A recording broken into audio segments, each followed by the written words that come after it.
Bismillahirrahmanirrahim. On the demand of Shivansh BSc BHU, ये problem dynamics की है. A point moves in a curve so that its tangential and normal accelerations are equal. The tangent rotates with constant angular velocity so that the intrinsic equation of the path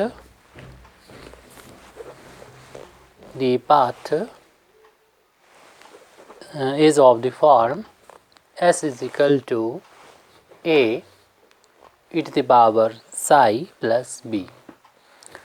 तो सबसे पहले हमको ये बताया गया है कि यहाँ पर दोनों तरह की एक्सेलेरेशन यानी tangential acceleration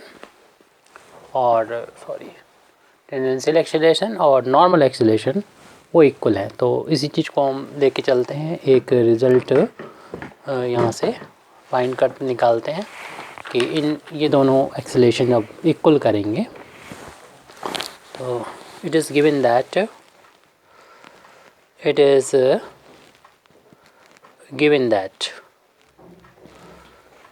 tangential acceleration equal है नॉर्मल एक्सेलेरेशंस के. तो इससे हमें क्या रिज़ल्ट मिलेगा. हम लोग जानते हैं टेंजेंशियल एक्सेलेरेशन को हम इस तरीके से भी लिख सकते हैं v dv over ds equal to normal acceleration.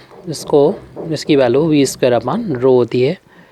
इसको हमने इस फॉर्म में इसीलिए लिखा ताकि v से एक v कैंसिल हो जाए और बचेगा हमारे पास, वो लिख लेते हैं dv over ds is equal to v बच रही है v की एक पावर और हम लोग जानते हैं रो रेडियस ऑफ कर्वेचर, जिसकी वैल्यू इंटेंसिक फॉर्म इसका फार्मूला होता है ds ओवर d साई. क्योंकि हमें कर्व का इंटेंसिक इक्वेशन ही निकालना है इसलिए इसी फॉर्म में बदलें तो इसकी वैल्यू हो जाएगी ds ओवर d साई. जिस डी डबल अपान में डी साई है तो इससे ऊपर ले जा सकते हैं. ये टोटल डिफरेंशिएशन है इसलिए ऐसा पॉसिबल भी है.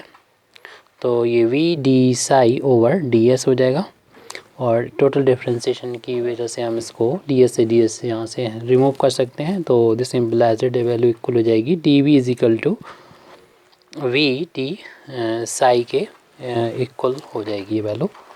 और यहाँ पर हम वेरिएबल को आप सेपरेट कर ले सकते हैं.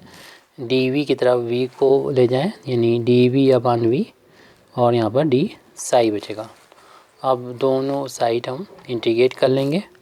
ये 1 upon v d v equal to यहाँ 1 का इंटू मान सकते हैं डी साई.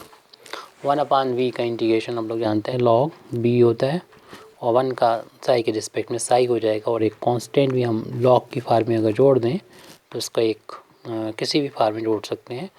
वो log c1 हमने कांस्टेंट ऑफ इंटीग्रेशन यहाँ पर ऐड किया है. जब इसको ट्रांसपोज लेफ्ट हैंड साइड में करेंगे तो log v माइनस का log c1 हो जाएगा इज इक्वल टू साई. और दोनों log को जब कलेक्ट करके फार्मूला लगाएंगे तो जो प्लस वाला है वो न्यूमरेटर में रहेगा और माइनस वाला डिनोमिनेटर में आ जाएगा. और यहाँ पर बेस log का नहीं लिखा है तो e होता है. और जब एंटी log लेके log हटाते हैं तो लेफ्ट हैंड साइड में v अपान c1 बचेगा और इधर राइट हैंड साइड में जो बेस था वो इसकी ई की पावर में आ जाएगा. जो बेस था ई वो उसकी पावर में ये पहुंच जाएगा साई. उसका देर मल्टीप्लाई करेंगे तो v की वैल्यू आ जाएगी c1 into e to the power psi. तो v की वैल्यू जो कि हम यहाँ पर लिख सकते हैं इसको v की वैल्यू को ds ओवर dt लिख सकते हैं. ये फार्मूला होता है ds ओवर dt v की वैल्यू. तो टेंजेंशियल वेलोसिटी यानी ds ओवर dt और c1 इंटू दी पावर साई से इक्वेशन नंबर 1 डाल सकते हैं. हमको जो इक्वेशन निकालना इंटेंसिक इक्वेशन निकालना तो टाइम से यहाँ पर कोई रिलेशन उसका नहीं होगा तो टी हटाना है. वैसे तो एस और साई के बीच में रिलेशन आता हुआ हमको नज़र आ रहा है लेकिन टी यहाँ प्रॉब्लम कर रहा है. तो अब हमें जो दूसरी चीज़ दे रखी है उसका यहाँ पर यूज़ करें. वो दूसरी चीज़ ये दे रखी है कि दे रखा था tangent rotates with constant angular velocity. तो इसको जब हम लोग मैथमेटिकली लिखेंगे तो लिख सकते हैं, we are also given that also given, ये हमको दे रखा है कि d psi over d t जो है वो कांस्टेंट है, ये हमें बता दिया गया, उसको हम के इक्वल मान लेते हैं, ये हमें बता दिया गया कि कांस्टेंट है ये। अब इस वैल्यू को यानी इसे इक्वेशन नंबर 2 डाल देते हैं, और इक्वेशन 1 को जब हम 2 से डिवाइड करेंगे तो ये जो डी टी है उससे हमें छुटकारा मिल जाएगा और एस और साई के बीच में एक रिलेशन आ जाएगा जो कि हमें फाइंड करना था। तो इक्वेशन नंबर 1 को डिवाइड कर देंगे इक्वेशन नंबर 2 से। तो इक्वेशन नंबर 1 था हमारे पास d s over d t, इसको हम डिवाइड कर रहे हैं इक्वेशन नंबर 2 से, तो लेफ़्ट को लेफ़्ट से डिवाइड कर देंगे और राइट को राइट से डिवाइड कर देंगे। इक्वेशन नंबर 1 का राइट है C1 e to the power psi और इक्वेशन नंबर 2 का राइट है K। तो ये dt से dt हटा सकते हैं, तो ये बचेगा हमारे पास ds ओवर d साई, और ये C1 कांस्टेंट है, K भी कांस्टेंट है, तो इसे एक नया कांस्टेंट नाम दे देंगे, यानी हम इसको लिख सकते हैं सेटिंग C1 अपान K को, जैसा कि हमें प्रूव करना है A, इसे एक कांस्टेंट हमने मान लिया, तो हमारा ds ओवर d साई की वैल्यू हो जाएगी a into e to the power psi. अब यहाँ पर वेरिएबल को सेपरेट कर लेंगे, यानी साई की डी साई और साई को एक साइड कर लेंगे, तो ds की वैल्यू को लिख सकते हैं a into e to the power psi d psi, दोनों तरफ इंटीग्रेट कर देंगे।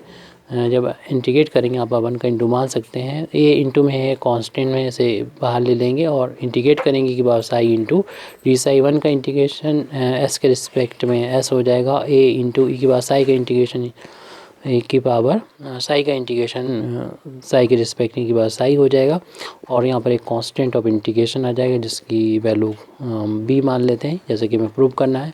तो यही हमें प्रूव करना था, s और साई में जो इक्वेशन होता है वो एक इंटेंसिक इक्वेशन होता है। एक्स वाई में इक्वेशन हम लोग जानते हैं कार्टेशियन इक्वेशन होता है, आर और थीटा में पोलर इक्वेशन होता है, और एस और साई में जो इक्वेशन होता है वो इंटेंसिक इक्वेशन, यही हमको फाइंड करना था।